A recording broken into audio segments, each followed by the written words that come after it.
students. Myself Amira Walia. You're one of the senior most faculty of chemistry from SAT Science College, Junagadh. આની પહેલાના video સેશનના અંતે તમે લોકો factors affecting on rate of the reaction છે ડિટેલ્સની અંદર જોયું.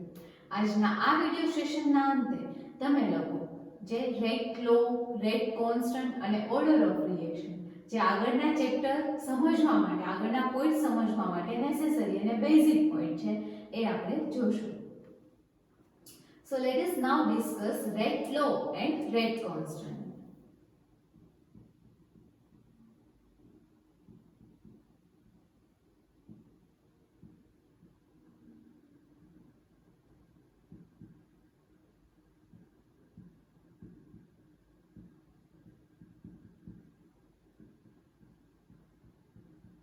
રેટ લો તરફ જતા પહેલા સૌથી પહેલા તો આપણે સૌથી સ્ટાર્ટિંગ ની અંદર છે જઈએ ચેપ્ટરમાં. તો એમાં આપણે રેટ ઓફ ધી રિએક્શન ની ડેફિનેશન માં કંઈક એવું કીધું હતું. Rate of the reaction is a ratio of change in concentration of reactant or product પર યુનિટ ટાઈમ. પર યુનિટ ટાઈમ જે રિએક્ટન્ટ અથવા તો પ્રોડક્ટ એના કોન્સન્ટ્રેશનમાં જે ચેન્જીસ થાય છે એને આપણે શું કીધું હતું? તો કે rate of the reaction. Rate law છે એ એનો જ બેઝ છે. રેટ લો ની અંદર શું થાય છે? તો કે આપણને એ વસ્તુનો ખ્યાલ છે કે during a chemical reaction when reactant is converted to product with some particular circumstances કે ટેમ્પરેચર છે કઈ ફિક્સ હશે, પ્રેશર છે કઈ ફિક્સ હશે, તો એ દરમિયાન શું થશે? during this chemical reaction per unit time the concentration of reactant will always decreases as well as the concentration of product will always increases. That means કે કોઈ બી રિએક્શન હશે એનો રેટ હશે એ કેના ઉપર ડિપેન્ડન્ટ હશે? તો કે કાં તો રિએક્ટન્ટના કોન્સન્ટ્રેશન ઉપર કાં તો પ્રોડક્ટના કોન્સન્ટ્રેશન ઉપર. અને જેટલું કોન્સન્ટ્રેશન રિએક્ટન્ટનું ડિક્રીઝ થાય છે એટલું જ કોન્સન્ટ્રેશન છે સામે કેનું વધશે? તો કે પ્રોડક્ટનું. આમ કહેવત છે ને કે ગોળ નાખો એટલું ગળ્યું થાય, એના જેવું કે જેટલો રિએક્ટન્ટ વપરાશે એટલી જ તમને શું મળશે? તો કે પ્રોડક્ટ. પણ રેટ લો ની અંદર છે એ શું છે? પહેલા તો આપણે રેટ લો ની ડેફિનેશન છે એ જોઈ લઈએ કે રેટ લો છે તમે કોને કહેશો? તો કે રેટ લો ની અંદર આપણે એવું કહીશું it is a mathematical representation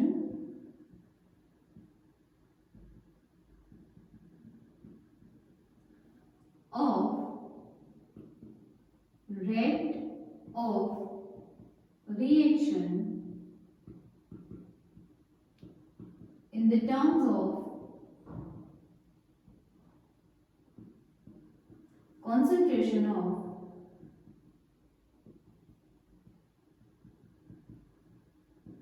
reactant. યાદ રાખજો કે during a chemical reaction it is not necessary કે નંબર ઓફ રિએક્ટન્ટ છે સિંગલ જ હોય, એક કરતાં વધારે રિએક્ટન્ટ પણ તમે લઈ શકો, બરાબર? તો એ તમામ અથવા તો એક ઉપર એકના કોન્સન્ટ્રેશન ઉપર શું ડિપેન્ડ કરે? તો કે રેટ ઓફ રિએક્શન. એનું મેથેમેટિકલ રિપ્રેઝન્ટેશન છે એ તમે જ્યારે કરશો તો એને તમે શું કહેશો? તો કે રેટ લો છે એ કહી શકો. જેને આપણે મેથેમેટિકલી છે એ કંઈક આવી રીતે લખીએ. સપોઝ કે આપણે એક રિએક્શન એવી સપોઝ કરી લઈએ કે જેમાં બે રિએક્ટન્ટ છે યુઝ થયા છે, that is small capital A and B and it gives you the product C plus D. હવે અહીંયા A નો કોએફિશિયન્ટ છે આપણે સ્મોલ a લખી નાખીએ, B નો કોએફિશિયન્ટ છે આપણે સ્મોલ b લખીએ, C નો આપણે સ્મોલ c લખી નાખીએ અને D નો કયો લખી નાખીએ? તો કે સ્મોલ d. હવે તમને લોકોને ખ્યાલ હશે આની પહેલા પણ આપણે ડિસ્કશન કરી લીધું છે કે જે small a, small b, small c અને સ્મોલ d છે એને તમે સ્ટોઇકિયોમેટ્રિક કોએફિશિયન્ટ છે કહેશો. સ્ટોઇકિયોમેટ્રિક કોએફિશિયન્ટ છે એ શું છે? તો કે કોઈ બી રિએક્શનને ઇક્વિલિબ્રિયમમાં નંબર ઓફ મોલના ટર્મ્સમાં લેવા માટે જે કાંઈ પણ ન્યુમેરિકલ વેલ્યુને તમે મલ્ટીપ્લાય કરશો બાય રિએક્ટન્ટ ઓર પ્રોડક્ટ એને તમે શું કહેશો? એનો તો કે સ્ટોઇકિયોમેટ્રિક કોએફિશિયન્ટ, બરાબર? હવે આના ઉપરથી આપણે મેથેમેટિકલ એક્સપ્રેશન છે આપીએ તો કે rate of reaction is proportional to the કેની સાથે એ ડાયરેક્ટ પ્રોપોર્શનમાં હશે? તો કે rate of reaction in the terms of concentration of reactant. તો અહીંયા તમારી પાસે રહેલા નંબર ઓફ રિએક્ટન્ટ છે એ કેટલા છે તો કે 2 છે. તો આપણે અહીંયા બંને રિએક્ટન્ટ છે એ કન્સિડર કરશું a અને b. આ a અને b ઉપર આપણે સ્મોલ x અને y લખીએ. આપણે પછી સમજીએ કે આ સ્મોલ x અને y છે શું છે. હવે એના પછી આપણે પ્રોપોર્શનાલિટીને દૂર કરવી છે.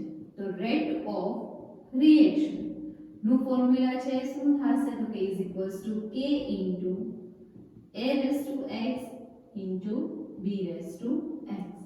જ્યારે પણ તમે પ્રોપોર્શનાલિટી દૂર કરો છો તો સામે છે તમે શું કરશો તો કે કોઈ બી એક ન્યુ કોન્સ્ટન્ટ છે એડ કરશો. અહીંયા ધારો કે આપણે એક કોન્સ્ટન્ટ એડ કર્યો છે એ કયો છે તો કે k છે. તો k છે એને આપણે શું કહેશું તો કે રેટ કોન્સ્ટન્ટ. રેટ કોન્સ્ટન્ટ અથવા તો આપણે પ્રોપોર્શનાલિટી કોન્સ્ટન્ટ પણ એને કહી શકશું. But in the terms of rate law છે એટલા માટે આપણે એને શું કહીએ છીએ તો કે રેટ કોન્સ્ટન્ટ. હવે આપણે કન્સિડરેશન કોનું કરીએ તો કે x અને y. અહીંયા x અને y છે એ સ્ટોઇકિયોમેટ્રિક કોએફિશિયન્ટ હોઈ પણ શકે અને ન પણ હોઈ શકે.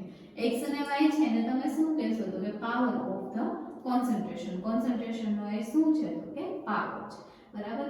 આ આપણને આગળ કઈ રીતે કામ લાગશે આપણે નેક્સ્ટ પોઈન્ટ ની અંદર છે જોશું. પણ અહીંયા ખાસ વસ્તુ છે યાદ રાખજો કે સ્ટોઇકિયોમેટ્રિક કોએફિશિયન્ટ ને એટલે કે a અને b ને અહીંયા x અને y છે ઇક્વલ હોઈ પણ શકે અને ન પણ હોઈ શકે. ક્લિયર. હવે આના પછી આપણે એક ન્યુ ડેફિનેશન જોઈએ. રેટ લો એટલે શું એ તમને ખ્યાલ આવી ગયો. રેટ કોન્સ્ટન્ટ એટલે શું એ તમને ખ્યાલ આવી ગયો. હવે સપોઝ કે જે a અને b છે એ શું છે તો કે કોન્સન્ટ્રેશન ઓફ રિએક્ટન્ટ. સપોઝ કે આ જે રિએક્ટન્ટ ના કોન્સન્ટ્રેશન છે એને આપણે 1 મોલ પર લિટર છે સપોઝ કરીએ કે બંનેનું કોન્સન્ટ્રેશન છે એ કેટલું છે સ્ટાન્ડર્ડ 1 મોલ છે. તો એ જે વેલ્યુ છે એ આને ઇક્વેશન નંબર આપણે 1 કહી દે. એ ઇક્વેશન ની અંદર મૂકશું તો શું થશે તો કે rate of reaction is equals to k. શા માટે? કારણ કે 1 ને રેસ ટુ x અને y ની વેલ્યુ આપણને અત્યારે નથી ખબર, પણ 1 ને રેસ ટુ કદાચ ગમે એટલા હશે એનો આન્સર છે એ કેટલો થશે તો કે 1 જ આવશે. કેમ કે 1 છે એ આપણને ખબર છે કે ગુણાકાર માટેની કેવી સંખ્યા છે તો કે તટસ્થ સંખ્યા છે. એટલે એકનું મલ્ટીપ્લિકેશન તમે એક સાથે જ ઇન્ફાઇનાઇટ ટાઈમ કરશો તો બી આન્સર કેટલો આવશે તો કે 1. તો આના ઉપરથી rate of reaction is equals to તમને શું મળે છે k. તો અહીંયા રહેલા k ને સ્પેસિફિક રેટ કોન્સ્ટન્ટ તરીકે તમે ઓળખશો. બરાબર. તો અહીંયા ઇક્વેશન 1 જે તમને મળે છે ઇક્વેશન 1 ને તમે mathematical expression of rate law છે એ કેસો. બીજા ટર્મ્સમાં રેટ લો છે એની ડેફિનેશન પ્રમાણે એનું ફોર્મ્યુલા થશે અને જે પ્રોપોર્શનાલિટી કોન્સ્ટન્ટ છે ને તમે કેવો કહી દેશો તો કે રેટ કોન્સ્ટન્ટ k.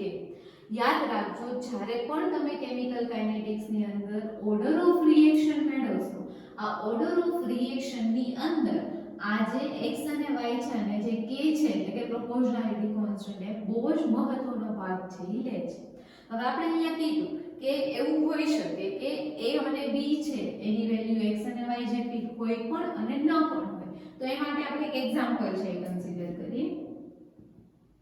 સપોઝ કે ફર્સ્ટ એક્ઝામ્પલ હું કંઈક આવું લઉં છું કે N2O5 ધેટ ઇઝ નાઇટ્રોજન પેન્ટોક્સાઇડ જેના આપણે મોલેક્યુલ્સ લઈએ છીએ 2 એનું હું ડીકમ્પોઝિશન કરું છું.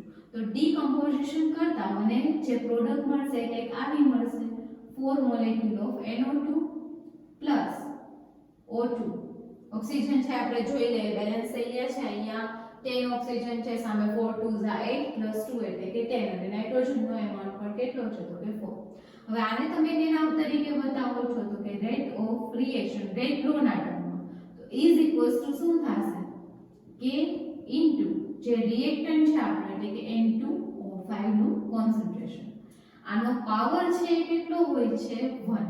હવે તમને પ્રશ્ન એ થશે કે આનો પાવર છે ડિસાઈડ ક્યાંથી થાય છે તો કે એક એક્સપેરિમેન્ટલ વેલ્યુ છે. પીરિયોડિકલી તમે કોઈ બી એક રિએક્શન હોય એના આખા રીડિંગ્સ છે કન્સિડર કરો તો એના ઉપરથી x અને y ની વેલ્યુ છે એ આવે છે જે ફ્રેક્શનલમાં બી હોઈ શકે અને 1 2 3 4 5 આ નંબર્સમાં બી હોઈ શકે જે આપણે નેક્સ્ટ પોઈન્ટ ની અંદર છે જોશું. તો અહીંયા આપણે ધ્યાનથી જોઈએ તો આનો સ્ટોઇકિયોમેટ્રિક કોએફિશિયન્ટ છે એ કેટલો છે તો કે 2 છે. વેર આનો પાવર છે તમને કેટલો મળે છે 1 મળે છે. એટલે કે આ એક કેસ એવો છે કે જેમાં એનો સ્ટોઇકિયોમેટ્રિક કોએફિશિયન્ટ અને એનો પાવર બંને છે એ સેમ નથી. એટલે આના ઉપરથી કન્ક્લુઝન તમે એવું કાઢી શકો કે એવું બની શકે કે સેમ પણ હોય અને ન પણ હોય. આના વધારે એક્ઝામ્પલ છે તમને નેક્સ્ટ પીડીએફ ફાઇલની અંદર આપેલા છે. તો આ છે rate law and rate constant. So now let us discuss the another point, that is order of reaction.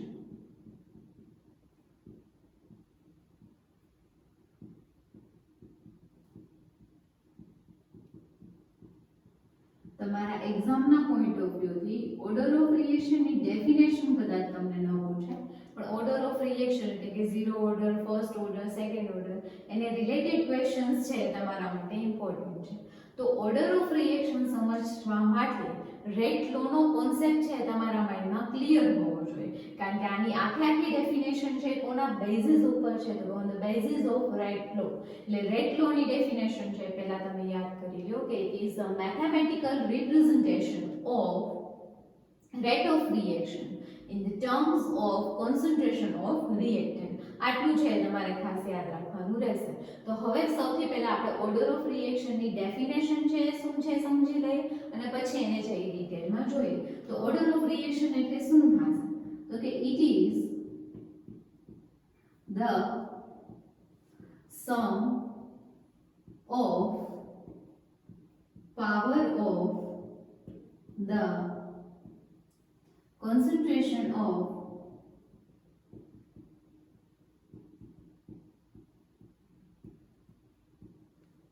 reactant in the terms of, okay, on the basis of rate law. એટલે કે rate લોની અંદર રહેલા રિએક્ટન્ટના કોન્સન્ટ્રેશનના પાવરનો શું કરવાનો છે તો કે સમેશન. એ સમને તમે શું કહેશો તો કે ઓર્ડર ઓફ ધી રિએક્શન. અને આપણે થોડું વધારે સિમ્પ્લિફાઈ કરી લઈએ તો કે આપણે આ કોના બેઝિસ ઉપર કહીએ છીએ તો કે રેટ લોના બેઝિસ ઉપર. તો સૌથી પહેલા તો આપણે રેટ લો છે એ લખી નાખીએ. આપણે અહીંયા પણ એ જ હાઇપોથેટિકલ જે ઇક્વેશન છે એ વિચારીએ કે બે રિએક્ટન્ટ છે that is A and B. That reactant gives you the product C and D, where small a, small b, small c and small d are the stoichiometric coefficients of A, B, C and D respectively. તો આના ઉપરથી આપણે rate law છે લખીએ તો rate law છે શું થશે તો કે રેટ લો કંઈક આવી રીતે થશે કે rate of reaction is equals to K into concentration of reactant એટલે કે A અને B. આને રેસ ટુ પાવર છે આપણે કેટલો લીધો તો x અને y. હવે આ ડેફિનેશન છે ને ધ્યાનથી જુઓ. It is the sum of power of the concentration of reactant in terms of rate law. એટલે કે જે આ રિએક્ટન્ટનો પાવર છે એટલે કે x અને y એનો સમેશન, એના સમનો જે આન્સર આવે છે એને તમે શું કહેશો તો કે ઓર્ડર ઓફ રિએક્શન. ફરીથી એક વખત આ x અને y આ જે પાવર છે એક્સપેરિમેન્ટલ વેલ્યુ છે. તમે કોઈ એક રિએક્શનને જોઈને પ્રિડિક્ટ નથી કરી શકતા કે એનો પાવર છે કેટલો હશે. It might be fractional plus 1 2 3 4 5 x y z. બરાબર? તો આ વસ્તુ છે યાદ રાખજો કે it is not a theoretical value, it is practical value. It ઇઝ obtained by only practically. Okay? તો x + y is equals to suppose કે તમને મળે છે 0 યા તો તમને મળે છે 1 2 3 xyz. તો જ્યારે 0 આન્સર મળશે તો એ રિએક્શનને તમે કયા ઓર્ડરની રિએક્શન કહેશો તો કે 0 ઓર્ડર રિએક્શન. આફ્ટર ધેટ જો આન્સર તમને 1 મળે છે તો that is the first order reaction. Answer 2 મળે છે તો એ તમને શું મળશે તો કે થર્ડ ઓર્ડર રિએક્શન. તો આમ ઓર્ડર ઓફ રિએક્શન છે તમે શું કરી શકો છો તો કે ડિટરમાઇન છે એ કરી શકો છો. તો આની પહેલા રેટ લો ની અંદર આપણે એક એક્ઝામ્પલ કંઈક આવું લીધું હતું and that is N2O5 gives you that is 2 molecule of N2O5. It is decomposed and produced 4 molecule of NO2 plus oxygen. Okay, આના માટે રેટ લો છે આપણે કંઈક આવો લખ્યું હતું કે rate of reaction is equals to N2O5. અહીં આવી જશે કે that is proportionality constant or rate constant. આનો પાવર છે કેટલો હતો 1. જો 2 અથવા 2 કરતા વધારે રિએક્ટન્ટ હોય તો એનો તમારે સમેશન કરવાનો છે. જો એક જ રિએક્ટન્ટ છે તો એના પાવરનો તમારે સમ કરવાની જરૂર નથી. તો અહીંયા આન્સર છે એ કેટલો મળે છે x y નો, તો કે 1 જેટલો. તો આ કયા ઓર્ડરની રિએક્શન થશે, તો કે that is first order reaction. આપણે સેકન્ડ એક્ઝામ્પલ લઈએ. H2 plus I2 gives you 2 molecule of HI. આના માટે આપણે રેટ લો છે એ લખીએ તો that is rate of reaction is equals to K into bracket ની અંદર H2I2. આ બંનેના રેશિયો છે એ કેટલા છે, તો કે 1 જે આપણે ઓન્લી કઈ રીતે મેળવી શકીએ છીએ, તો કે પ્રેક્ટિકલી. તો જ્યારે આનો રેટ ઓર્ડર ઓફ રિએક્શન તમારે ફાઇન્ડ કરવો છે તો x y that is 1 + 1 that is 2. તો આ જે છે એ કયા ઓર્ડરની રિએક્શન થઈ જશે, તો કે સેકન્ડ ઓર્ડરની રિએક્શન. તો આવી જ રીતે તમે ઓર્ડર ઓફ રિએક્શન છે એ શું કરી શકો છો, તો કે ડિટરમાઇન કરી શકો છો. અને સિવાયનું જે એક્ઝામ્પલ છે એમાં તમને PDF ફાઇલની અંદર આપેલું છે. પ્રશ્ન એ થશે કે order of reaction in case તમને 3 કે 4 માર્ક્સ, આપણો 4 માર્ક્સનો એક ક્વેશ્ચન છે હોય છે. જો ઓર્ડર ઓફ રિએક્શન તમને પૂછાશે તો રેટ લોની સાથે અથવા મોલેક્યુલારિટીની સાથે છે તમને પૂછશે. તો લખવો કઈ રીતે, તો કે પહેલા એની ડેફિનેશન આવશે, પછી હાઇપોથેટિકલ ઇક્વેશન આવશે અને પછી એનું ડેરિવેશન આવશે. જે કઈ રીતે લખવો એ તમને જે PDF ફાઇલ સેન્ડ કરેલી છે એની સાથે બધું ડિટેલિંગ છે લખેલું છે. એમાં છે એમ જ પોઈન્ટ વાઇઝ છે તમે લખી શકશો. સો આજનો આ વિડિયો સેશન છે અહીંયા પૂરો થાય છે. આ વિડિયો સેશનના અંતે તમે લોકો rate law, rate constant, order of reaction અને એના સમ એક્ઝામ્પલ્સ છે એ જોયા. હવે આના પછીના વિડિયો સેશનના અંતે તમે મોલેક્યુલારિટી વિશે ઇન્ફોર્મેશન છે એ મેળવશો. આગળના લેક્ચર્સ સાથે કનેક્ટેડ રહેવા અને પાછળના વિડિયોઝ જોવા માટે આ ચેનલ લાઈક અને સબસ્ક્રાઇબ કરો. Thank you.